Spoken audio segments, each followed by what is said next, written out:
மீடியாஸும் ஃபுல்லாக ஒத்த ஓட்டு பாஜகன்னு சொல்லி ஆல் இண்டியா ட்ரெண்ட் ஆக்குனானுங்க. ஆனால் 173 பேருக்கு 0 விழுந்திருக்கு. ஊடகங்கள் இதை பற்றி ஏன் பேச மாட்டான்? அவசரத்தில் திருடுறவன் வந்து நிறைய சாட்சியங்களை விட்டுட்டு போயிடுவான், எவிடன்ஸ் விட்டு போயிடுவாங்க. அது மாதிரி இவனுக்கு வந்து அவசர கோலத்தில் பண்ணதுனால இந்த 173 பேர் திருடினா 0 வரைக்குமா திருடுவானுங்க? 1-2 விட்டு திருடி இருக்கலாம்ல. பல நாடுகளில் வந்து இவிஎம் கொண்டு வந்து தடை பண்ணதுக்கு முக்கியமான காரணம் இந்த சோர்ஸ் கோட் பற்றின பிரச்சனை. ஜெர்மனியில் கேட்ட மாதிரியோ, பங்களாதேஷில் கேட்ட மாதிரியோ, மற்ற நாடுகளில் கேட்ட மாதிரியோ தைரியமா மக்களுக்காக கேட்கறதுக்கு நாதி இல்லைங்க. ஒரு எதிர்கட்சி கிடையாதுங்க. 0 ஓட்டு விவகாரத்தையும் இந்த சோர்ஸ் கோட் விவகாரத்தையும் 2 விஷயத்தையும் முழுசா நம்ம புரிஞ்சுக்கிட்டோம்னா தான் இவிஎம் காலி பண்ண முடியும். மக்களுக்காக போராடும் கட்சி இவிஎம் காலி பண்றதுக்கான ஒரு கட்சியை உருவாக்கிட்டு இருக்கிறோம். இவிஎம் இஷ்யூல வந்து எப்படியெல்லாம் மோசடி நடக்குது, அதுக்கான ஆதாரங்கள் என்ன, எப்படியெல்லாம் வந்து இந்த விஷயத்தை வந்து எலெக்ஷன் கமிஷனும் அதே மாதிரி பிஜேபியும் மூடி மறைக்கிறாங்க அப்படிங்கிறத பற்றின ஒரு முக்கியமான வீடியோ பதிவு இது. கொஞ்சம் முழுமையாக உள்வாங்கிட்டீங்கன்னா நல்லது. இந்த விஷயத்தை முழுசாக புரிஞ்சுக்கலாம். இப்போ நேற்றுக்கு வந்து டெல்லி அசம்பிளி எலெக்ஷனுக்கான டேட்ஸ் வந்து நேற்றுக்கு எலெக்ஷன் அறிவிச்சாங்க. இந்திய தலைமை தேர்தல் ஆணையம் வந்து தேர்தல் அறிவிச்சாங்க. அதே மாதிரி நம்ம ஈரோடு கிழக்கு தொகுதிக்கும் இடைத்தேர்தல் அறிவிச்சிருக்கிறாங்க. இந்த எலெக்ஷன் அனௌன்ஸ்மெண்ட் பண்ணும்போது பிரஸ் மீட் நடத்தி தேர்தல் ஆணையர் இந்திய தலைமை தேர்தல் ஆணையாளர் ராஜீவ்குமார் வந்து பேட்டி கொடுத்தார். அந்த பேட்டியில் அவர் என்ன சொல்றாருன்னா, இவிஎம்ல வந்து முறைகேடுலாம் எதுவும் நடக்கிறது இல்லை, அதுக்கான ஆதாரங்கள் எதுவும் கிடையாது, அதனால வாக்குச்சீட்டு முறைக்கு திருப்பி போறதுக்கான கேள்வியே கிடையாது அப்படின்னு சொல்லி அதெல்லாம் முடியாதுன்னு சொல்லி ஒரு ஸ்டேட்மெண்ட் வந்து கொடுத்துருக்காங்க. ஏன்னா இவிஎம் இஷ்யூ வந்து தொடர்ந்து இந்தியா பூரா ஒரு விவாத பொருளாக மாறிக்கிட்டே இருக்கு. தொடர்ந்து அதுக்கான எதிர்ப்புகள் மக்கள்கிட்ட அதிகமாக இருக்குங்கிறதுனால அதை வந்து அப்பப்போ வந்து இவங்க வந்து அந்த பொய்யை திருப்பி சொல்ல வேண்டியிருக்கு. தேர்தல் ஆணையம் வந்து இல்லை முறைகேடு நடக்கலை, மோசடி நடக்கலை, எல்லாம் சரியாத்தான் நடக்குதுன்னு சொல்லி தொடர்ந்து சொல்ல வேண்டியிருக்கு. நேற்றுக்கு அவர் சொல்லியிருக்காரு. ஆக்சுவலாக வந்து நிறைய கேள்விகளுக்கு தேர்தல் ஆணையத்திட்ட பதிலே கிடையாது இதில். ஏன்னா முறைகேடு நடக்குது அப்படின்றதுக்கான எவிடன்சஸ் நிறைய வெளியில் வந்துக்கிட்டே இருக்கு. நம்மளும் நிறைய எவிடன்சஸ் வந்து தேர்தல் ஆணையத்தை கொடுத்துருக்குறோம். இப்போ முக்கியமாக வந்து நிறைய வேட்பாளர்களுக்கு இவிஎம்ல வந்து 0 ஓட்டு 0 ஓட்டு பதிவாகிறது அப்படின்ற ஒரு பிரச்சனை தொடர்ந்து வந்துகிட்டே இருக்கு. எல்லா எலெக்ஷன்ஸ்லையுமே வருது. இப்போ சமீபத்தில் கூட மகாராஷ்டிராவில் வந்து 2024 போன மாதம் வந்து நடந்த சட்டமன்ற தேர்தலில் துலே ரூரல் அப்படின்ற தொகுதியில் குணால் பாட்டீல் காங்கிரஸ் வேட்பாளர், அவருக்கு வந்து அப்தான் அப்படின்ற கிராமத்தில் அந்த பூத்தில் வந்து 0 ஓட்டு விழுந்தது. ஒரு பூத்தில் அவர் ஏற்கனவே எம்எல்ஏ இருந்தவர், அந்த தொகுதியில் எம்எல்ஏ இருந்தவர். அப்போ அவருக்கு 0 ஓட்டு விழுந்திருக்கு அப்படின்றப்போ வந்து அந்த மக்கள் வந்து என்ன பண்ணுறாங்க, கொந்தளிச்சு போய் வந்து நாங்கள் வந்து போட்ட ஓட்டெல்லாம் எங்கே, நாங்கள் காங்கிரஸுக்கு தான் ஓட்டு போட்டோம், அந்த ஓட்டெல்லாம் எங்கே போச்சுன்னு சொல்லி போராட்டம் நடத்துகிற ஒரு வீடியோ வந்து இன்னைக்கு இந்தியா பூரா வைரல் ஆக்கு. அந்த வீடியோ பதிவு இருக்கு. धुले के अवधान गांव का एक वीडियो सोशल मीडिया पर खूब वायरल है। इसमें गांव वाले प्रदर्शन करते नजर आ रहे हैं। दावा किया जा रहा है कि कांग्रेस के उम्मीदवार कुणाल पाटिल को अवधान के मतदान केंद्रों पर 0 वोट मिले हैं। இது மாதிரி வந்து போன வருஷம் சத்தீஸ்கர்ல வந்து 2023 நவம்பர்ல நடந்த சட்டமன்ற தேர்தலில் Bahujan Samaj candidate BSP candidate குரு தொகுதியில் வந்து அவருடைய வீடு வந்து கையேங்கிற கிராமத்தில் இருக்கு. அந்த குரு தொகுதியில் லால்சந்த் பட்டேல் அந்த கேண்டிடேட்டோட பேரு, பிஎஸ்பி கேண்டிடேட். அவர் வந்து ஒரு பேட்டி கொடுத்திருக்காரு. இந்த தொகுதியில் அந்த பூத்தில் வந்து நான் ஓட்டு போட்டிருக்கேன், என்னோட வீட்டில் 6 ஓட்டு, 6 பேரும் அந்த கையே கிராமத்தில் தான் ஓட்டு போட்டிருக்கோம்.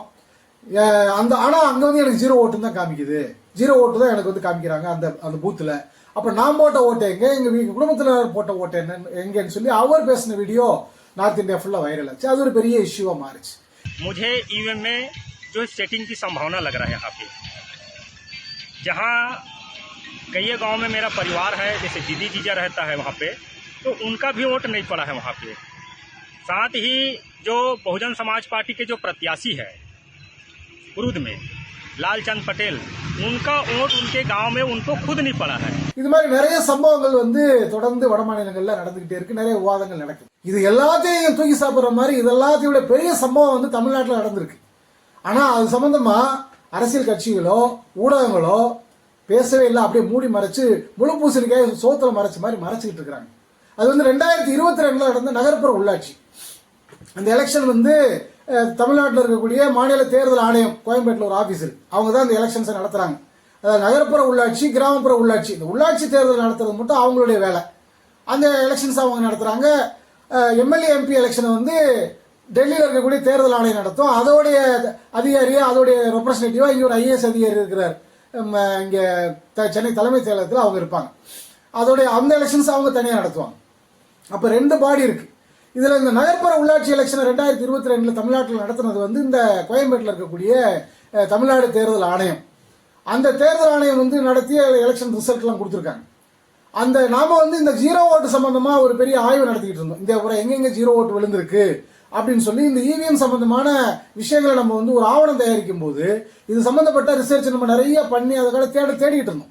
தேடும்போது திடீர்னு பார்த்தா இது கண்ணில் மாட்டுது. தமிழ்நாட்டில் கண்ணில் மாட்டுது. தமிழ்நாட்டில் வந்து 173 வேட்பாளர்களுக்கு 2022 நகர்ப்புற உள்ளாட்சியில் ஜீரோ ஓட்டு விழுந்திருக்குன்ற அதிர்ச்சியான செய்தி விஷயத்தை நம்ம பார்க்க முடியுது. இது மிகப்பெரிய அதிர்ச்சியான விஷயம். இது வந்து 2022 நடந்து 2 வருஷம் ஆகி போச்சு. இப்போ நம்ம தேட ஆரம்பிச்சது சமீபத்தில், அதனால இப்போ இது கிடைச்சது. இப்போ அதை போய் ஆய்வு பண்ணி பார்த்தோம்னா நிறைய ஆச்சரியமான அதிர்ச்சியான விஷயங்கள் நிறைய இருக்கு. அதில் வந்து நிறைய கேண்டிடேட்ஸ் 173 பேரில் வந்து அரசியல் கட்சி சார்ந்த வேட்பாளர்கள் நிறைய இருக்கிறாங்க. அதிமுக 3 வேட்பாளர்களுக்கு, அதிமுக வேட்பாளர்களுக்கு ஜீரோ விழுந்திருக்கு. அதே போல காங்கிரஸ் 2, சிபிஎம் 1, தேமுதிக 8, பாமக 14, அமமுக 34, நாம் தமிழர் 22, மக்கள் நீதி மையம் 2, சமத்துவ மக்கள் கட்சி இப்போ அதை பிஜேபியோட சேர்த்துட்டாரு சரத்குமார், அந்த கட்சிக்கு 2, சிபிஐ எம்எல்க்கு 1, சிபிஐ எம்எல் லிபரேஷன் 1, மதிமுக 1. இதெல்லாம் அரசியல் கட்சி வேட்பாளர்கள், மற்றவங்கெல்லாம் வந்து சுயேட்சைகள். இப்படி இந்த வேட்பாளர்களுக்கு வந்து ஜீரோ ஓட்டு விழுந்திருக்கு. எந்தெந்த ஊர்ல எல்லாம் விழுந்திருக்குன்னு போய் பார்த்தோம்னா வந்து ரொம்ப ஆச்சரியமா இருக்கு. இப்போ உதாரணமாக தூத்துக்குடி மாவட்டம் எட்டயபுரம் பாரதியார் பிறந்த ஊர். அது ஒரு பெரிய நகரம் தான், அது பேரூராட்சியா இருக்கு, டவுன் பஞ்சாயத்து. அந்த ஊர்ல ஒரு அதிமுக வேட்பாளர் வார்டு நம்பர் 4 செல்விங்கிற கேண்டிடேட்டுக்கு ஜீரோ ஓட்டு விழுந்திருக்கு. ஏடிஎம்கே கேண்டிடேட். இது ஆச்சரியமான விஷயம். ஏன்னா பிரதான எதிர்கட்சி அதிமுக அங்கீகரிக்கப்பட்ட அரசியல் கட்சி ரெட்டையில நிற்கிறாங்க.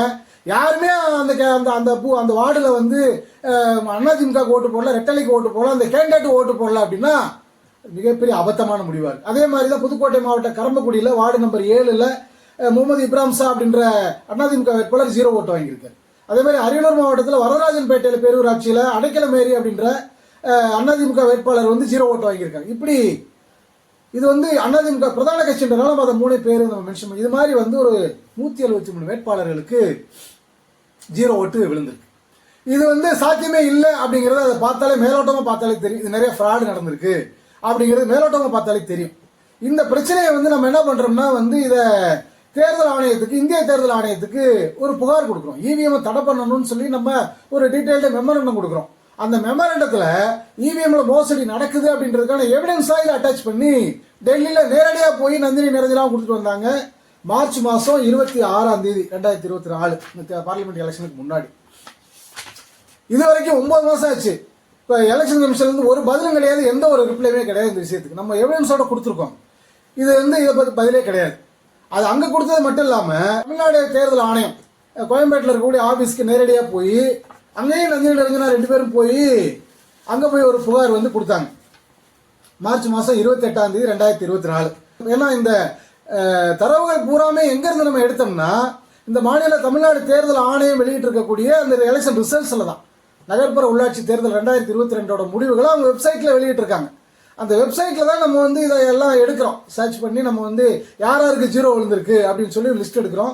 இது இல்லாமல் ஒரு ஓட்டு விழுந்ததெல்லாம் நிறைய இருக்கு. அதில் திமுகலாம் இருக்கு, அது தனியாக லிஸ்ட் ஒன்று வச்சிருக்கிறோம். இப்போ இந்த ஜீரோ ஓட்டு விவகாரத்தை மட்டும் நம்ம கிளப்புறோம். எப்படி அந்த வேட்பாளர் மட்டும் ஓட்டு போடலையா, அது வேட்பாளரே போடலையா, அவங்க குடும்பத்தில் யாருமே போடலையா, அவங்க கட்சிக்காரங்க யாருமே போடலையா, அப்படின்னா இது வந்து நடக்குமா, சாத்தியமா இது எப்படி இது சாத்தியம்? அப்போ இது ஃப்ராடு நடந்திருக்குன்னு சொல்லி நம்ம குற்றச்சாட்டு வைக்கிறோம். அதுக்காக ஜீரோ ஓட்டு விவகாரத்தை மட்டும் இப்போ நம்ம தீவிரமாக கிளப்பிட்டு இருக்கோம். அப்போ அங்கே போய் வந்து நம்ம புகார் கொடுத்துட்டு வந்தாச்சு. வந்து ஒரு 4-5 நாள்ல ஒரு ரிப்ளை வருது அங்கிருந்து. 3/4/2024 அந்த பதில் வந்து ரொம்ப அபத்தமான பதில். அதே அந்த பதிலை நம்ம படிச்சோம்னாலே தெரிஞ்சுக்கலாம் இவங்க எவ்வளவு மோசடி பேர் வெளியிடுவீங்க, எவ்வளவு ஃப்ராட் பண்றாங்க அப்படிங்கிறத நம்ம வந்து உறுதிப்படுத்திடலாம். என்ன பதில் சொல்றாங்கன்னா, நீங்க கொடுத்த புகார் வந்து நம்ம கொடுத்திருக்கக்கூடிய புகார் வந்து பாராளுமன்ற தேர்தல் தொடர்பானது. அதனால வந்து பாராளுமன்ற தேர்தல் நடத்தக்கூடிய சத்யபிரதா சாஹூ இந்திய தேர்தல் ஆணையத்துடைய தமிழ்நாடு ரெப்ரசன்டேட்டிவ் அவர் தான். அப்போ அவர் இருந்தார், இப்போ மாத்திட்டாங்க, ஒரு லேடியை போட்டிருக்கிறாங்க. அந்த சத்யபிரதா சாஹூக்கு நாங்கள் இதை அனுப்பிச்சிருக்கிறோம் அப்படின்னு சொல்லி அவங்க லெட்டர் அனுப்பிச்சு நம்ம கொடுத்த புகார் அங்கே அனுப்பிச்சிட்டு நமக்கு பதில் கொடுத்துருக்குறாங்க. கொடுத்தது யாரு? தமிழ்நாடு மாநில தேர்தல் ஆணையம். தேர்தல் அந்த நகர்ப்புற உள்ளாட்சி எலெக்ஷனை இவனு தான் நடத்தியிருக்கானுங்க. இந்த தமிழ்நாடு மாநில தேர்தல் ஆணையம் தான் நடத்தினது. அவனுக்கு கொடுத்த அந்த எலெக்ஷன் ரிசல்ட்ஸ்ல இருந்து அந்த தரவுகள் அந்த எல்லாத்தையும் நம்ம எடுத்துருக்கிறோம். புகார் அவங்கள்ட்ட தான் கொடுக்குறோம். அவங்க தான் நமக்கு பதில் கொடுக்கணும். ஆனால் என்ன பதில் கொடுக்குறான்? இது வந்து பார்லிமெண்ட் எலெக்ஷன் சம்பந்தப்பட்டதான். எது நகர்ப்புற உள்ளாட்சி தேர்தல் ரிசல்ட் வந்து அதில் எப்படிடா 0 ஓட்டு 173 பேருக்கு விழுந்திருக்குன்ற கேள்வி வந்து பார்லிமெண்ட் எலெக்ஷன் சம்பந்தப்பட்டதுன்னு சொல்லி ஒரு பச்சை பொய்யை சொல்லி அதை வந்து அங்கே தள்ளி விட்டானு, சத்யபிரதா சாகு தள்ளி விட்டு நமக்கு வந்து லெட்டர் போட்டானு. இதுல இருந்தே தெரியுது என்னன்னா வந்து இவனுக்கு பதில் கிடையாது, ஆன்சர் கிடையாது. இதில் மாட்டிக்கிட்டானுங்க வசமா இந்த விஷயத்தில். இவனுங்களும் பதில் சொல்ல மாட்டானுங்க. இந்த இவிஎம்முக்கு விழுந்து மட்டும் கொடுக்குறானுங்கல்ல, இப்போ ராஜீவ் குமார் மாதிரி இந்திய தேர்தல் ஆணைய அதிகாரிகள், அவனுங்களும் பதில் சொல்ல மாட்டானுங்க. சரி, இவிஎம்ல ஃப்ராடே நடக்காதுன்னா இத்தனை வேட்பாளர்களுக்கு, அதில் அரசியல் கட்சி வேட்பாளர்களுக்கு 0 விழுகுது ஐயா. மக்கள் அதுக்காக போராடுறாங்க. எம்எல்ஏ எலெக்ஷன்ல நடந்திருக்கு, மகாராஷ்டிரா நடந்திருக்கு, அதுக்கு என்ன ஆன்சரு? சத்தீஸ்கர் நடந்திருக்கு, அதுக்கு என்ன ஆன்சரு? தமிழ்நாட்டில் இத்தனை பேருக்கு நடந்திருக்கு, அதுக்கு என்ன பதில்? ஒரு பதிலும் சொல்ல முடியல தேர்தல் ஆணையத்தால. அவனுங்களும் டெல்லியில இருக்கணும்னு சொல்ல முடியல, இங்க தமிழ்நாட்டில் இங்க வச்சிருக்கானுங்களே உள்ளாட்சி நடத்துறதுக்கு, அவனுங்களும் பதில் சொல்லாம அங்க தள்ளி விட்டுட்டு நாடகம் நடத்திட்டு இருக்கானு. அப்ப இதுல இருந்தே தெரியுது இந்த இவிஎம் அப்படின்றது, இவிஎம் எலெக்ஷன்ங்கிறது மிகப்பெரிய மோசடி அப்படிங்கிறது நல்லாவே தெரியுது. அப்ப இந்த விஷயம் வந்து இதுதான் முக்கியமான எவிடன்ஸ். இதுல என்ன வினோதம்னா, இதை பத்தி சம்பந்தப்பட்ட கேண்டிடேட்ஸ் இது வரைக்கும் அதிகமா பேச மாட்டான். தமிழ்நாட்டுக்குள்ள மற்ற மாநிலங்கள் எல்லாம் அது வைரல் ஆகுது, நாடுபுற வைரல் ஆகுது. ஆனா இத்தனை பேருக்கு நடந்தும் கூட அந்த கட்சிகளும் பேச மாட்டாங்க, அந்த கேண்டிடேட்ஸும் பேச மாட்டான், ஊடகங்களும் பேச மாட்டாங்க. 2021 ஊரக உள்ளாட்சியில கோயம்புத்தூர் மாவட்டத்தில் வந்து ஒரு இடத்துல ஒரு பிஜேபி கேண்டிடேட் 1 ஓட்டு விழுந்துச்சுன்னு சொல்லி அதை வைரலாக்குனாங்க ஊடகங்கள்ல, சமூக ஊடகங்கள்லயும் மீடியாஸும் ஃபுல்லா ஒத்த ஓட்டு பாஜகன்னு சொல்லி ஆல் இண்டியா ட்ரெண்ட் ஆக்குனானுங்க.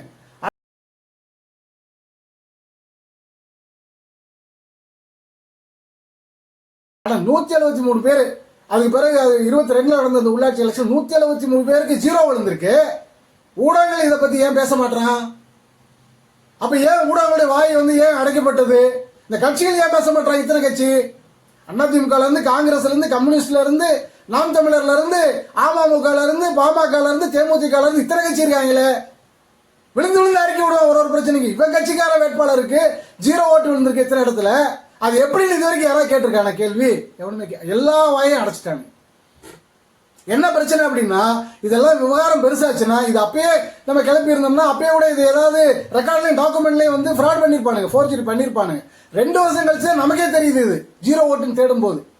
அப்ப ரொம்ப நாள் ஆனதுனால இப்ப அந்த டாக்குமெண்ட்டையும் வந்து அவங்க மாற்ற முடியாம மாட்டிட்டு முடிச்சுட்டு இருக்காங்க எலெக்ஷன் கமிஷன்ல. எல்லா வாயும் அடைச்சு வச்சிருக்காங்க. நம்ம மட்டும்தான் தொடர்ந்து பேசிட்டு இருக்கிறோம். அப்ப இந்த 0 ஓட்டு விவகாரம்ன்றது மிக முக்கியமான பிரச்சனை அப்படிங்கிறத நம்ம மனசுல வச்சுக்கணும்.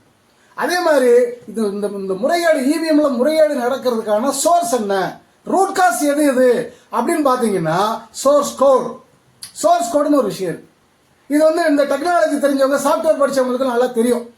இப்போ நம்ம இந்த எலக்ட்ரானிக் ஓட்டிங் மிஷின் எல்லாம் பொதுவாக எல்லா டிவைஸ்லுமே சாஃப்ட்வேர் இருக்கும், ஹார்ட்வேர் இருக்கும். ஹார்ட்வேருங்கிறதா அந்த டப்பா, அந்த மிஷினு உள்ள இருக்கக்கூடிய அந்த ப்ரோக்ராம் வந்து சாஃப்ட்வேர், அவ்வளவுதான் அவ்வளவுதான் இதுல இருக்கக்கூடிய விஷயம். இப்போ இவிஎம் பொறுத்த வரைக்கும் பிரெயின் அப்படிங்கிறது வந்து அது சோர்ஸ் கோடு தான். எப்படி அந்த மிஷின் இயங்கணும் அப்படின்றதுக்கான அந்த ஃபங்க்ஷனிங்கை பற்றின விஷயங்கள் எல்லாமே சோர்ஸ் கோடில் தான் அதெல்லாம் ரைட் பண்ணுவாங்க. இதான் இது சாஃப்ட்வேர் படித்த எல்லாருக்குமே இது வந்து ஈஸியாக புரியும். அப்போ அதில் தான் எனக்கு வந்து விளையாடுறானுங்க. அதுக்குள்ளதான் அது சூட்சமே இருக்கு. இந்த மோசடிக்கான சூட்சமம் அந்த சோர்ஸ் கோட்ல தான் இருக்கு அப்படிங்கிறதா இன்னொரு முக்கியமான நம்ம தெரிஞ்சுக்க வேண்டிய உண்மை.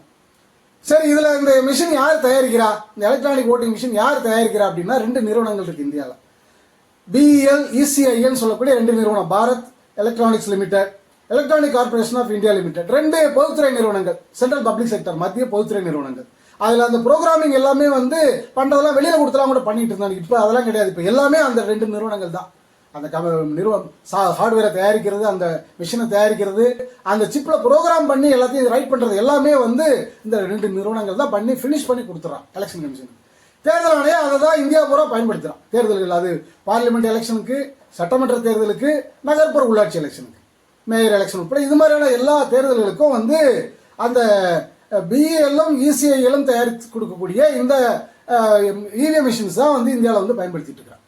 இப்போ இதுல வந்து என்ன இஷ்யூ வருதுன்னா, இந்த சோர்ஸ் கோடுன்ற விவரத்தில் என்ன இஷ்யூ வருது அப்படின்னா வந்து இந்த சோர்ஸ் கோட்ஸ் பத்தின விஷயங்கள் வந்து இந்த 2 நிறுவனங்களுக்கு கண்டிப்பா தெரியும். ஏன்னா அவன் தான் அதை தயாரிக்கிறான், அவன் தான் அதை ரைட் பண்றான், எல்லாமே ப்ரோக்ராம் பண்ணி கொடுக்குறான். அப்போ அதுல டாப் லெவலில் இருக்கக்கூடிய உயர் பொறுப்பில் இருக்கக்கூடிய ஆட்களுக்கு எல்லாத்துக்கும் இந்த சோர்ஸ் கோட் தெரியும். இல்ல ECIL, BEL வந்து பிஜேபி காரனை வந்து இண்டிபெண்டன்ட் டைரக்டர்ஸா, போர்ட் ஆஃப் டைரக்டர்ஸ்ல போடுறாங்க. அப்போ எலெக்ஷன் எப்படி, இவங்க இடத்துல தேர்தல் எப்படி நியாயமா இருக்கும், இவங்க கொடுக்குற மிஷின் எப்படி வந்து ஒழுங்கா இருக்கும், அப்ப இதுக்குள்ளே மோசடி நடக்கிறதுக்கான வேலையை இவங்க பாக்குறாங்கன்னு சொல்லி ஒரு பிரச்சனை ஏற்கனவே போன வருஷம் பிப்ரவரி மாசம் கிளம்பிச்சு இந்த பிரச்சனை பார்லிமெண்ட் எலெக்ஷனுக்கு முன்னாடி. அப்போ அந்த டாப் லெவல் பொசிஷன்ல பிஜேபி இருக்கான். மிஷினை தயாரிக்கிறது மத்திய அரசுக்கு சொந்தமான கட்டுப்பாட்டில் இருக்கக்கூடிய நிறுவனம். அதுல போர்ட் ஆஃப் டைரக்டர்ஸா இருக்கிறவன் வந்து முக்கியமான ஆட்கள்லாம் பிஜேபிக்காரா இருக்கிறான். அவனுக்கு தான் இந்த சோர்ஸ் கோடு ரகசியம் எல்லாம் தெரியும், சாஃப்ட்வேர் ரகசியம் தெரியும். இந்த தேர்தல் ஆணையம் வந்து என்ன பண்றான்னா, இந்த இசிஐஎல் பிஇஎல் தயாரிக்கக்கூடிய இந்த மிஷின்ஸ் எல்லாம் ஒழுங்கா இருக்கா, ஹார்ட்வேர் சரியா கரெக்டா இருக்கா, சாஃப்ட்வேர் கரெக்டா இருக்கா, எல்லாமே ப்ரோக்ராம் கரெக்டா இருக்கான்னு சொல்லி செக் பண்ணி தான் வாங்குறான். அதுக்கு தேர்தல் ஆணையத்தின் சார்பில் டெக்னிக்கல் எக்ஸ்பர்ட் கமிட்டின்னு ஒரு கமிட்டி வச்சிருக்கான். அந்த கமிட்டி வந்து எல்லாத்தையும் ஆய்வு பண்ணி முழுசா செக் பண்ணி தான் மிஷின்ஸ் எல்லாம் வாங்குறான்றதா அவனுடைய டாக்குமெண்ட்ல, எலெக்ஷன் கமிஷனுடைய டாக்குமெண்ட்ல எல்லா ஆன்சர்லயுமே அவன் கொடுக்குறான். இது சம்பந்தமா எந்த கேள்வி கேட்டாலும் நாங்க ஒரு டெக்னிக்கல் எக்ஸ்பர்ட் கமிட்டி வச்சிருக்கோம், அந்த கமிட்டி எல்லாத்தையும் செக் பண்றாங்க, செக் பண்ணி தான் எல்லாத்தையும் வாங்குறாங்க, முறைகேடு நடக்கிறதுக்கு வாய்ப்பு இல்லை. இதுதான் அந்த பதில தான் அவன் திருப்பி திருப்பி சொல்லிட்டு இருக்கான். இப்போ அப்ப என்ன விஷயம் வருதுன்னா, இந்த சோர்ஸ் கோடு வந்து ஒன்று அந்த கம்பெனியில் இருக்கக்கூடிய உயர்மட்டத்தில் இருக்கவனுக்கு தெரியும், ஏன்னா அவன் தான் தயாரிக்கிறான். ரெண்டாவது, அதை செக் பண்ணி வாங்குறோம்னு சொல்லக்கூடிய தேர்தல் கமிஷனுடைய அந்த டெக்னிக்கல் எக்ஸ்பர்ட் கமிட்டிக்கும் தெரியும், ஏன்னா அதை அவனே பதிவு பண்றான். எல்லாமே நாங்கள் சோதனை பண்ணி தான் வாங்குறோம் அப்படின்ற தேர்தல் ஆணையமே பதிவு பண்றான். இப்போ இது சம்பந்தமா தேர்தல் ஆணையத்துக்கு ஆர்டிஐல ஒருத்தர் கேள்வி கேட்கிறார். இந்த மாதிரி இந்த சோர்ஸ் கோடை வந்து வெளியிடணும், அது மூலமா தான் முறைகேடு நடக்குது, அதை வந்து பப்ளிக் டொமைனுக்கு எல்லாருக்கும் வெளிப்படையாக தெரிவிக்கணும் அதை அப்படின்னு சொல்லி ஒரு ஆர்டிஐல கேட்கும்போது தேர்தல் ஆணையம் என்ன பதில் சொல்றான் அப்படின்னா, எங்களுக்கு தெரியாது, சோர்ஸ் கோட் எங்களுக்கு தெரியாது அப்படின்னு சொல்லி பதில் சொல்றான். அப்ப தேர்தல் ஆணையத்துக்கும் தெரியும், தயாரிக்கிறவனுக்கும் தெரியும், அதான் உண்மை. ஆனா இவங்க என்ன பண்றாங்க, இதை பத்தி கேள்வி கேட்டோம்னா பதில் என்ன சொல்றான், எனக்கு தெரியாதுன்னு பதில் சொல்றான். தேர்தல் ஆணையத்துக்கு தெரியாதுன்னு சொல்றதே பொய். அப்ப தேர்தல் ஆணையம் இதுல மிகப்பெரிய நாடகம் நடத்திட்டு இருக்காங்க, மிகப்பெரிய மோசடி பண்றாங்க டாப் லெவல்ல அப்படிங்கிறத நம்ம புரிஞ்சுக்க முடியும். இந்த சோர்ஸ் கோட் விவகாரம் தான் வந்து உலக லெவல்ல பல நாடுகளில் வந்து இவிஎம் கொண்டு வந்து தடை பண்ணதுக்கு முக்கியமான காரணம் இந்த சோர்ஸ் கோட் பத்தின பிரச்சனை தான். ஜெர்மனியில் இந்த பிரச்சனை வந்துச்சு. ஏன்னா அங்கெல்லாம் 2004 2005 அந்த காலகட்டத்திலேயே கிட்டத்தட்ட ஒரு 10 வருஷத்துக்கு முன்னாடியே பிரச்சனை வந்து இவிஎம் முடிச்சுட்டாங்க. அங்கெல்லாம் பிரச்சனை பயன்படுத்த ஆரம்பிச்சு ஒரு தேர்தல் கூட தாங்க முடியல. ஜெர்மனியில், நெதர்லாண்டில், பராகுவேல, அயர்லாண்டில், இந்த எலெக்ஷன் இந்த நாடுகள் எல்லாம் என்ன பிரச்சனை வந்துச்சுன்னா, ஜெர்மனியில் இது கோர்ட்டுக்கு போகுது அந்த பிரச்சனை. இது இந்த சோர்ஸ் கோட் இஷ்யூ தான் கேட்குறான். சோர்ஸ் கோடை வெளிப்படுத்து, நீ வந்து அதை ரகசியமா வச்சுக்கிட்டு அதை வச்சுட்டு முறைகேடு பண்ற, நீ அதை ஏத்துக்க முடியாது அப்படின்ற பிரச்சனையை கிளப்பும் போது அப்ப என்ன பதில் சொல்றாங்கன்னா, அந்த தேர்தல் நடத்தக்கூடிய பாடியும் அந்த என்ன பதில் சொல்றாங்கன்னா, அந்த கோர்ட்ல, ஜெர்மன் சுப்ரீம் கோர்ட்ல என்ன பதில் சொல்றாங்கன்னா வந்து, அது வந்து அதை தயாரிக்கக்கூடிய நிறுவனத்துடைய தனி உரிமை, அது பேட்டன் ரைட், அதை எப்படி வெளிப்படுத்த முடியும், அது வெளிப்படுத்த முடியாதுன்னு சொல்லி ஆன்சர் கொடுக்குறான். அப்ப வந்து கோர்ட்ல என்ன ஆர்குமெண்ட், மக்கள் தரப்புல அந்த இவிஎம்க்கு எதிராக நிற்கக்கூடியவங்க தரப்புல இருந்து என்ன ஆர்குமெண்ட் வருதுன்னா, ஓட்டுரிமை எங்களுடைய அடிப்படை உரிமை, பேசிக் ரைட், ஒருத்தருடைய ஃபண்டமெண்டல் ரைட், ஓட்டிங் ரைட்டுங்கிறது. உன் கம்பெனியோடைய தனி உரிமை உனக்கு முக்கியம்னா என்னோட ஓட்டுரிமை எனக்கு முக்கியம் அப்படின்ற ஆர்குமெண்ட் ஆப்போசிட் தரப்புல, மக்கள் தரப்புல இருந்து வருது. கடைசியா கோர்ட் இந்த ஆர்குமெண்ட் ஏத்துக்கிட்டான். உண்மைதான், ஒரு நாடு இயங்குறது வந்து கான்ஸ்டிடியூஷன் அடிப்படையில், அந்த நாட்டுடைய மக்கள் ஓட்டின் அடிப்படையில் தான் அரசாங்கம் இயங்குது. அப்போ ஓட்டிங் ரைட்டுங்கிறது ரொம்ப முக்கியம். அதுல வந்து இது மாதிரி சந்தேகத்துக்கரமான விஷயங்கள், டெக்னிக்கல் விஷயத்தை சொல்லி ஒரு கம்பெனியோடைய தனி உரிமையை வந்து காரணம் காமிச்சு வந்து மக்களோட ஓட்டுரிமை பறிக்க முடியாது, அன்கான்ஸ்டிடியூஷனல், அது சட்ட விரோதம் சொல்லி ரிஜெக்ட் பண்ணான் இவிஎம். கடைசியா இவிஎம் தூக்கி போட்டுட்டு அங்க பேலட் பேப்பர் கொண்டு வந்தானு. அதுதான் நெதர்லாந்து அனுபவம், அதுதான் பராகுவே அனுபவம், அதுதான் அயர்லாந்து அனுபவம். ப்ரூவ் பண்ணாங்க, அங்க ஃப்ராட் பண்ண முடியுமில்ல இந்த நாடுகளெல்லாம் ப்ரூவ் பண்ணி கடைசியா அங்க காலி பண்ணானு. அதோட இன்னைக்கு வந்து வெஸ்டர்ன் டெமோக்ரஸியில் இவிஎம்ன்ற பிரச்சனையே இல்லைங்க, எல்லாமே பேலட் பேப்பர்ல தான் உலகம் பூரா நடந்துட்டு இருக்குது. அது கடைசியா வந்து பங்களாதேஷ், இப்ப நமக்கு பக்கத்தில் இருக்கக்கூடிய பங்களாதேஷ், இதெல்லாம் இது நம்ம தெரிஞ்சுக்க வேண்டிய விஷயங்கள். இதெல்லாம் பங்களாதேஷ்ல வந்து இந்தியாவில இருந்து இவிஎம் வாங்கி பயன்படுத்தினாங்க, அங்கேயே ஒரு எலெக்ஷன் தான் பயன்படுத்தினானுங்க. அங்க என்ன பிரச்சனை வந்து, இப்ப ஏற்கனவே இந்த ஜெர்மனி விஷயம்லாம் நம்ம பேசணும்னா இந்த சங்கிகள் என்ன சொல்லுவாங்க அப்படின்னா வந்து, அங்க இருக்கிற மிஷின் வேற, இங்க இருக்கிற மிஷின் வேற. இந்த தேர்தல் ஆணையத்தில் இருக்கக்கூடிய சங்கிகள்லாம் இதை தான் பதில் சொல்லிட்டு இருப்பானுங்க, விட்டு கொடுத்துட்டு இருப்பானு. சரி, அந்த ஆர்குமெண்ட்டுக்கு இந்த ஆர்குமெண்ட்டுக்கு பதிலே கிடையாது. பங்களாதேஷ் வந்து இந்தியாவில இருந்து இவிஎம் வாங்கி பயன்படுத்தினான், அங்கே இதே பிரச்சனை வருது, ஃப்ராட் நடக்குது, மோசடி நடக்குது, இவிஎம் ஒத்துக்க முடியாதுன்னு சொல்லி மக்கள் பிரச்சனை பண்றான். அங்க பிரதான எதிர்கட்சியா இருக்கக்கூடிய பிஎன்பி, பங்களாதேஷ் நேஷனலிஸ்ட் பார்ட்டி, அவன் வந்து பிரச்சனை கிளப்புறான். அப்ப தேர்தல் கமிஷன் என்ன சொன்னானுங்கன்னா, அங்க பங்களாதேஷ் தேர்தல் கமிஷன் வந்து, நாங்க வந்து மிஷின் கொடுக்குறோம், இதுல வந்து நீ ஃப்ராட் பண்ணி காமி, நீ இவிஎம்ல ஃப்ராட் பண்ணி காமி அப்படின்னு சொல்லி கூப்பிட்டானு. இங்க பண்ணானுங்கல்ல, அதே மாதிரி அங்கேயும் பண்ணானு. அங்க என்ன பதில் சொன்னானே, பிஎன்பி என்ன ஆர்குமெண்ட் வச்சாங்கன்னா, இந்த விளையாட்டுல ஏன்ட்ட வேண்டாம், நீ வெறும் ஹார்ட்வேர் மட்டும் கொடுத்து இதுல மோசடி பண்ணிக்காம எப்படி பண்ண முடியும், சாஃப்ட்வேரை கொடுறா அப்படின்னு கேட்டான். சோர்ஸ் கோட கொடு, என்ன ப்ரோக்ராம் பண்ணிருக்கின்றது எனக்கு எப்படி தெரியும், உள்ள இருக்கக்கூடிய டெக்னாலஜி நீ கையில வச்சுக்கிட்டு இதை டப்பா மட்டும் கொடுத்து இதுல ஃப்ராட் பண்ணி காமினா என்ன நான் விளையாடுறேன் நீ சொல்லி எது கேள்வி கேட்டா சண்டை போட்டான். பதில் சொல்ல முடியல. சோர்ஸ் கோட பிரச்சனை கிளப்பினோடனே அங்க கடைசியா இவங்க தடை பண்ணிட்டு வாக்கு சீட்ல எலெக்ஷன் கொண்டு வந்தாங்க. பங்களாதேஷோட அனுபவம் தான். அப்ப இந்த சோர்ஸ் கோட் அப்படிங்கிறது இது வந்து சாஃப்ட்வேர் படிச்ச எல்லாராலையும் ப்ரூவ் பண்ண முடியும். யார்கிட்ட கொடுத்தாலும் ப்ரூவ் பண்ண அதில் ஃப்ராட் பண்ண முடியும்னு சொல்லி சோர்ஸ் கோட கையில் கொடுத்து ஒரு இவிஎம் மிஷினை கையில் கொடுத்தா யார் வேணாலும் சாஃப்ட்வேர் தெரிஞ்ச எல்லாருமே ப்ரூவ் பண்ண முடியும். இங்கே ஒன்று சொல்லுவானுங்க, நாங்கள் அரசியல் கட்சிகளெல்லாம் கூப்பிட்டோம், நாங்கள் வந்து சோதனை பண்ணி காமிக்க சொன்னோம், ப்ரூவ் பண்ணி காமிக்க சொன்னோம், யாருமே காட்டலை அப்படின்னு ஒரு ஆர்குமெண்ட் எலெக்ஷன் கமிஷனில் வச்சுக்கிட்டு இருப்பாங்க. ஆனால் இது வரைக்கும் சோர்ஸ் கோட் கொடுத்தியா நீ? உனக்கு தில்லு இருக்கா, தைரியம் இருக்கா? சோர்ஸ் கோடை வெளிப்படுத்தினா சாதாரணமாக இருக்கக்கூடிய ஒவ்வொரு ஆர்டினரி சிட்டிசனும் உரிமையாது. ஓட்டுரிமைங்கிறது நீ ஒன்றும் போட்ட பிச்சை கிடையாது. முன்னோர்கள்லாம் போராடி வாங்கி கொடுத்த சுதந்திர உரிமை அது, கான்ஸ்டியூஷன் ரைட் அது. கட்சிக்கு அரசியல் கட்சிக்காரனுக்கு மட்டும் சொந்தமா தேர்தலுங்கிறது? தேர்தலுங்கிறது ஒவ்வொரு இந்திய குடிமகன் சம்பந்தப்பட்ட விஷயம், சிட்டிசன் சம்பந்தப்பட்ட விஷயம். எல்லாம் சேர்ந்து நாடகம் நடத்திட்டு இருக்கிறீங்க. அப்போ வந்து இங்கே அந்த பிரச்சனை என்ன சிக்கல் கேட்டா, இங்கே இந்த பிரச்சனையை இந்த சோர்ஸ் கோட் இஷ்யூவை ஸ்ட்ராங்கா எதிர்கட்சிகள் கலப்புறதே கிடையாது. எல்லாம் ஆர்எஸ்எஸ்க்கு அடிமையா மாறிட்டானுங்க. இங்க அதான் பிரச்சனை. இங்க இந்தியால எல்லாம் ஃப்ராட் பசங்களா இருக்கானுங்க, மக்களுக்கு துரோகம் பண்ணிட்டு இருக்கானுங்க. இந்தியால ஜெர்மனியில் கேட்ட மாதிரியோ, பங்களாதேஷில் கேட்ட மாதிரியோ, மற்ற நாடுகளில் கேட்ட மாதிரியோ தைரியமா மக்களுக்காக கேட்கறதுக்கு நாதி இல்லைங்க. ஒரு எதிர்கட்சி கிடையாதுங்க. அதனால இவனுங்க 20-25 வருஷமா ஏமாத்திட்டு இருக்கானு, சீட் பண்ணிட்டு இருக்கானுங்க இந்தியாவில். அதுலயும் இவனுங்க பிஜேபி வந்த பிறகு ரொம்ப வெளிப்படையாவே அந்த ஃப்ராட் தனத்தை பண்ண ஆரம்பிச்சிருக்கு. நிரந்தரமா ஒரு சர்வாதிகார பாசிஸ்ட் ஆட்சியை கொண்டு வரதுக்கு எல்லா வேலையும் இந்த ஈவிஎம் வச்சு பிளான் பண்ணி பண்ணிட்டு இருக்காங்க. அப்ப மக்கள் வந்து இதில் புரிஞ்சுக்க வேண்டிய விஷயம் என்னன்னா, 5 தரப்பு இருக்கும். அதுல நம்ம 5 தரப்பு, நம்ம இந்த இஷ்யூல சம்பந்தப்பட்டது 5 தரப்பு. ஒன்னு பிஜேபி, ஆர்எஸ்எஸ், அவனுக்கு தான் வந்து இந்த ஃப்ராட் தனத்தை முழுசா பண்றானுங்க. அவனுக்கு தான் இந்தியாவில் முழுக்க ஆதிக்கத்தை கொண்டு வந்துட்டானுங்க, பிராமண ஆதிக்கத்தை கொண்டு வந்துட்டானுங்க. ஆர்எஸ்எஸ் பிராமணர்கள் தான் இந்தியாவை ரூல் பண்றானுங்க பிஜேபின்ற பேர்ல. அவனுக்கு ஒரு தரப்பு, அவனுக்கு இவிஎம் வேணும். இவனுங்க வந்து எதிர்கட்சியா இருக்கும் போது இவிஎம்ல இப்படி எல்லாம் ஃப்ராட் பண்ண முடியும், இந்திய டெமோக்ரஸியே ஒரு ரிஸ்க் ஆகி போச்சு, ஜனநாயகத்துக்கு ஆபத்துன்னு புத்தகம்லாம் எழுதினவனுங்க இந்த பிஜேபி காரனுங்க. அத்வானி, நிதின் கட்கரி, சுப்பிரமணிய சாமி, சுப்ரீம் கோர்ட்லாம் போய் கேஸ் போட்டவனுங்க இவிஎம் தடை பண்ண சொல்லி. இவனுங்க ஆப்போசிட் பார்ட்டியா இருக்கும் போது 2008, 2009 அந்த காலகட்டத்தில் ஃபுல்லா இதுதான் நடந்தது. அவனுக்கு இன்னைக்கு என்ன பண்றானுங்க, இவிஎம்ல ஃப்ராடே பண்ண முடியாது அப்படின்னு சொல்லி ஒரு நாடகத்தை நடத்திக்கிட்டு அவனுக்கு இதுல பெனிஃபிட். ஏன்னா அவனை வந்து இன்னைக்கு இந்தியா கேப்சர் பண்ணிட்டானுங்க. சென்ட்ரல் கவர்மெண்ட் அவனை பிடிச்சிட்டானுங்க, எல்லா மாநிலத்தையும் கிட்டத்தட்ட பிடிச்சிட்டானுங்க. அங்கங்க டம்மியா சில எதிர்கட்சின்ற பேர்ல இன்னைக்கு திமுக பேர்ல சில கட்சிகள் அங்கங்க பேருக்கு இருக்காங்களே தவிர உண்மையான ஆட்சி அதிகாரம் இவனுக்கு கையில தான் இருக்குது. இவனுக்கு தான் பண்ணிட்டு இருக்கானு. கொஞ்சம் கொஞ்சமா ஒரு ஸ்டேட்டா பிடிச்சிட்டு வரானு. இவனு விதவிதமா ஃப்ராட் பண்றானு. முதல் இடத்துக்கு வர்றதுக்கு ஒரு வகைமையா இவிஎம் ஃப்ராடு செட் பண்றானுங்க, ப்ரோக்ராம் செட் பண்றானுங்க. செகண்ட் பொசிஷனுக்கு வர்றதுக்கு இப்போ பெங்காலில் செகண்ட் இடத்துக்கு வரானுங்களா, 2வது இடத்துக்கு வர்றதுக்கு ஒரு மாதிரி ப்ரோக்ராம் பண்ணி செட் பண்ணிக்கிறானுங்க.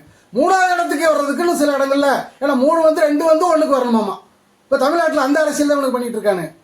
இப்போ இந்த இவ்வளோ பிரச்சனை இந்த நகர்ப்புற உள்ளாட்சி 2022 இவ்வளோ மோசடி, இத்தனை பேர் வெளிப்படையா இப்படி மாட்டிக்கிறதுக்கான காரணம் 173 பேருக்கு 0 விழுந்துக்கின்ற விஷயம்லாம் வெளியில வந்ததுக்கான காரணமே பிஜேபி வந்து 3வது இடத்துக்கு கொண்டு வந்துடணும் அந்த எலெக்ஷன் சொல்லி இவனுக்கு போட்டா சதிக்கிட்டோம். ஏன்னா 2021 எலெக்ஷன்ல இவனுக்கு ஏடிஎம்கே கூட்டணியில் இருக்காங்க பிஜேபி, 2%, 2.5% தான் இவங்களுக்கு ஓட்டு விழுகுது. அதுக்கு முன்னாடி 2019 அதான் நிலைமை. திடீர்னு என்ன பண்றானுங்க, 2022 நாங்க தனியா நிக்க போறோம்னு சொல்லி தனியா நின்றானுங்க பிஜேபி. அங்க எங்க கேண்டிடேட் போட்டானுங்க, எல்லா ஓட்டையும் திருடி, பல கட்சியோட ஓட்டை இந்த மாதிரி மிஷின் வச்சு திருடி என்ன பண்ணிட்டானுங்க, 3வது இடத்துக்கு நாங்க வந்துட்டோம்னு ஒரு ரிசல்ட் கொடுத்தாங்க. 3வது இடம் நாங்க தான். திமுக அதிமுகவுக்கு அடுத்தபடியா 5% ஓட்டு நாம் தமிழர் கட்சியை விட, மற்ற அமமுக விட, பாமக விட, மற்ற எல்லா காங்கிரஸ் எல்லாம் விட நாங்க தான் பெரிய கட்சி அப்படின்னு ஒரு ரிசல்ட்டை காமிச்சோம். அந்த ரிசல்ட்டை கொண்டு வரதுக்காக நிறைய மோசடி நடந்திருக்கிற அந்த 2022 நகர்ப்புற உள்ளாட்சி எலெக்ஷன்ல அதுல வந்து அவசரத்துல திருடுறவன் வந்து நிறைய சாட்சியங்களை விட்டுட்டு போயிடுவான், எவிடன்ஸ் விட்டு போயிடுவானு. அது மாதிரி இவனுக்கு வந்து அவசர காலத்துல பண்ணதுனால இந்த 173 பேர் திருடினா 0 வரைக்குமா திருடுவானுங்க. 1-2 விட்டு திருடி இருக்கலாம்ல, அவசரத்தில் திருடி மாட்டிட்டு இருக்காங்க. அதுதான் அப்ப பிஜேபியோடைய எனக்கு இந்த சோர்ஸ் கோட், இந்த டெக்னாலஜி அவனுக்கு கையில தானே இருக்கு. டெக்னாலஜி அவனுக்கு கையில தான், மற்ற யார் கையிலும் கிடையாது, அவனுக்கு கையில தான் இருக்கு. அவனுக்கு வந்து இப்ப என்ன பிளான்னா, சென்ட்ரல்ல தொடர்ந்து அவன் ஆட்சியில் இருக்கணும். அப்படியே ஒரு மாநிலமா மேக்சிமம் பிடிச்ச மாநிலத்தை அப்படியே வச்சுக்கணும், தக்க வச்சுக்கணும். ஆட்சிக்கு வர வாய்ப்பில்லாத சில மாநிலங்களில் எதையாவது ஒரு நாடகத்தை நடத்தி, டிராமா பண்ணி, அல்லது சில படுகொலைகளை நடத்தி, பலவிதமான விஷயங்கள் நடத்துறாங்க. பல சதி செயல்களை செஞ்சு அங்க வந்து படிப்படியாக நாங்கள் 3வது இடத்துக்கு வந்தோம், 2வது இடத்துக்கு வந்தோம், 1வது இடத்துக்கு வந்துட்டோம், இப்படி நாடகத்தை நடத்திட்டு இருக்காங்க. இந்த நாடகத்துக்கு எல்லாரும் உடந்தையா இருக்காங்க. அதான் பிரச்சனை. நான் ஏற்கனவே சொன்ன மாதிரி 5 தரப்பு. முதல் தரப்பு இவனுங்க ஆதிக்க தரப்பு, இந்தியாவை ஆதிக்கம் பண்ணக்கூடிய தரப்பு இவனுங்களுக்கு இதுல பெனிஃபிட் இருக்கு, அதனால இவனுக்கு பண்ணிட்டு இருக்காங்க. 2வது தரப்பு எலெக்ஷன் கமிஷன் இவனுங்க தான். அதுவும் இவனுக்கு பேர் தான் எலெக்ஷன் கமிஷன், இண்டிபெண்டன்ட் பாடி. முழுக்க அது RSS ஓட துணை அமைப்பா மாறி போயிடுச்சு. அப்போ அவனுங்க இவனுக்கு சப்போர்ட். இது 3வது தரப்பு சுப்ரீம் கோர்ட், ஜுடிஷியல். இதுல சட்டப்படி எல்லாம் நடக்குதா, கான்ஸ்டியூஷன் படி நடக்குதா அப்படின்னு பாக்குறதுக்கான ஒரு அமைப்பு. அந்த பாடி என்ன சொல்றாங்க இந்த விஷயத்துல, தேர்தல் கமிஷன் சொல்றதை கேட்டுட்டு போயிட்டே இருப்போம், அவ்வளவுதான். இதுதான் சுப்ரீம் கோர்ட்டோட ஸ்டாண்ட். எத்தனை கேஸ் போட்டாலும், யார் கொண்டு போய் என்ன ஆதாரத்தை கொடுத்தாலும் அதெல்லாம் கிடையாது. எல்லாத்துக்கும் இப்படி எல்லாம் பண்ணிட்டு இருக்க முடியாது. தேர்தல் கமிஷன் ஒன்று வச்சிருக்கோம், அவன் என்ன சொல்றானோ அதை நம்ம கேட்டுக்கணும். அப்ப அதுவும் ஒரு துணை அமைப்பா, RSS ஓட துணை அமைப்பா மாறி போயிடுச்சு. 3வது தரப்பு முடிஞ்சிருச்சா. 4வது எதிர்கட்சிகள். பிஜேபி நாங்க எதிர்க்கிறோம் அப்படின்னு இருக்கக்கூடிய காங்கிரஸ்ல இருந்து இந்தியா கூட்டணி திமுக வரைக்கும், கம்யூனிஸ்ட்ல இருந்து இந்தியா பூரா உள்ள எதிர்கட்சிகள், இவங்க என்ன ரோல் பிளே பண்ணிட்டு இருக்காங்க, இது ரொம்ப முக்கியம் நம்ம இந்த விஷயத்துல. இப்ப இவனுங்க ஒழுங்கா இருந்தானு EVM எப்பயே காலியா இருக்கும். மற்ற நாடுகள்ல இருந்த மாதிரி மக்கள் தரப்புல நின்று ஏன் இவங்களுக்கு ஒண்ணுமே தெரியாதா? இவனுக்கு இந்தியாவை ஆட்சி பண்ணவனுக்கு தானே, இல்ல இங்க மாநிலங்கள் ஆட்சி பண்ணக்கூடிய கட்சிகள் தானே, இதுல இருக்கக்கூடிய டெக்னிக்கல் மேட்டர்ஸ் தெரியாதா? எதை வச்சு இவனுக்கு விளையாடுறாங்க, நமக்கு தெரிஞ்ச விஷயம் இவங்களுக்கு தெரியாதா? தெரியும். ஆனா பேச மாட்டாங்க. ஏன்னா எல்லா பேரும் அண்டர்ஸ்டாண்டிங் போட்டாங்க. RSSக்கு கூட அண்டர்ஸ்டாண்டிங் போட்டுக்கிட்டு அவனும் ஒரு பக்கம் கொள்ளையடிக்க வேண்டியது, இவனும் ஒரு பக்கம் கொள்ளையடிக்க வேண்டியது, மக்களை 2 பேரும் சண்டை போற மாதிரி நடிக்க வேண்டியது, சில மாநிலங்களில் அவங்களுக்கு விட்டு கொடுத்துட வேண்டியது, தேர்தல் நியாயமாக தான் நடக்குதுன்னு காட்டுறதுக்கா, மக்களை ஏமாத்துறதுக்கான நாடகத்தில் ஒரு பங்காளிகளா இந்த எதிர்கட்சிகள் மாறி போயிட்டாங்க. அதுதான் இன்னைக்கு நமக்கு பெரிய பிரச்சனையே. அதுதான் இதுல பெரிய சிக்கலே இவனுக்கு ஒழுங்கா இருந்தானுங்கன்னா எப்பயோ மிஷினை தூக்கி போட்டுருக்கலாம், இந்த ஃபேசிஸ்ட் கும்பலையும் காலி பண்ணியிருக்கலாம். இவனுடைய சப்போர்ட்டோட தான் இந்த ஃப்ராட் எலெக்ஷன் நடந்து மக்களுடைய ஓட்டுரிமை இந்தியாவில் பறிக்கப்பட்டிருக்கு. பாசிச ஆட்சி நிரந்தரமாக்குறதுக்கான வேலையவும் இந்த எதிர்கட்சிகள் தான் செஞ்சுக்கிட்டு இருக்காங்க. இந்த உண்மையை மக்கள் புரிஞ்சுக்கணும். இதுல 5வது தரப்பா நம்ம நிக்கிறோம், மக்கள் நிக்கிறோம். 4 தரப்பும் ஒரு பக்கமா நிக்கிறான். பிஜேபி, RSS, தேர்தல் commission, supreme court, opposition parties எல்லாம் ஒரு பக்கமா நிக்கிறான். நம்ம தனியா நிக்கிறோம். மக்களுக்காக நம்ம சண்டை போட்டுக்கிட்டு இருக்கோம், ஃபைட் பண்ணிட்டு இருக்கோம். தொடர்ந்து இந்த பிரச்சனை நம்ம மட்டும் தான் பேசிட்டு இருக்கோம். இந்தியா லெவல்ல தொடர்ந்து வாத பொருளை மாத்தி முடியவே முடியாது சொல்லி வம்பு பண்ணிட்டு இருக்கிறோம். EVM விஷயத்துல ஓட்டுரிமை விட்டு கொடுக்க முடியாது, பாசிஸ்டுடைய இந்த சூழ்ச்சி, இந்த ஆதிக்கத்தை ஏற்றுக்க முடியாதுன்னு ஃபைட் பண்ணிட்டு இருக்கிறோம். நம்முடைய வாய்ஸ் வெளியில கேட்க கூடாதுன்றதுக்காக இதை டைவர்ட் பண்ணி, இதை மூடி மறைக்கிறதுக்கான கீழ்த்தரமான அரசியல்ல இங்க இருக்கக்கூடிய மீடியாக்கள், இங்க உள்ள எதிர்கட்சி எல்லாம் பண்ணிட்டு இருக்காங்க. சட்டம் போடுறாங்க, அடிப்பானுங்க, தினமும் ஒரு பிரச்சனை கேட்பாங்க மீடியால. காரணம் என்னன்னா, இந்த உண்மையை மக்களுக்கு போய் சேர்ந்துடக்கூடாது, இந்த வாய்ஸ் கேட்டக்கூடாது அப்படின்றதுக்காக மிக மோசமான அரசியல் இங்க நடந்துட்டு இருக்கு தமிழ்நாட்டில். இதை புரிஞ்சுக்கிறோம், மக்கள் புரிஞ்சுக்கிறோம். அப்ப நாங்க 4 பேர் ஒரு சிலர் மட்டும் இருந்தா பத்தாவது, ஒரு ஃபோரமா, ஒரு அமைப்பா மாறணும். இது ஒரு மக்கள் சக்தியை ஒன்று சேர்ந்து இதை கேட்கணும். அப்பதான் ஓட்டுரிமையை பாதுகாக்க முடியும், அப்பதான் இந்த பாசிச கும்பலை வீழ்த்த முடியும் அப்படின்ற அந்த ஒரு தெளிவான திட்டத்தோட தான் மக்களுக்காக போராடும் கட்சி EVM காலி பண்றதுக்கான ஒரு கட்சியை உருவாக்கிட்டு இருக்கிறோம். இதை மூடி மறைக்க பாக்குறானுங்க. இப்படி ஒரு பிரச்சனை ஓடிட்டு இருக்கு, இப்படி ஒரு பிரச்சனை இவங்க தொடர்ந்து கிளப்புறாங்க, இதுக்காக போராட்டம் பண்றாங்க, இதுக்காக கட்சி உருவாக்கி இருக்கிறாங்க. இந்த விஷயங்கள்லாம் மக்கள்கிட்ட போய் சேராம பார்த்துட்டு இருக்காங்க. அதுக்காகவே நிறைய சதித்திட்டங்கள் இங்க பண்ணி மீடியா வச்சுக்கிட்டு இங்க மக்களை டைவர்ட் பண்ணி திசை போயிட்டு இருக்காங்க. மக்கள் இதை புரிஞ்சுக்கணும். இந்த 0 வாட் விவகாரத்தையும் இந்த சோர்ஸ் கோட் விவகாரத்தை 2 விஷயத்தையும் முழுசா நம்ம புரிஞ்சுக்கிட்டோம்னா தான் EVM காலி பண்ண முடியும்.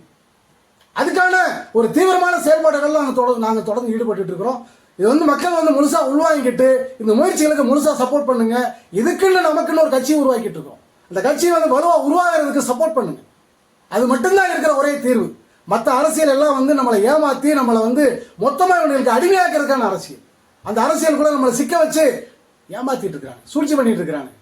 அதுல அந்த சூழ்ச்சியில வெளியில நமக்கான சரியான அரசியலை, நமக்கான சரியான ஒரு பாதையை மக்கள் தேர்ந்தெடுக்கணும். அதுதான் எங்களுடைய வேண்டுகோள்.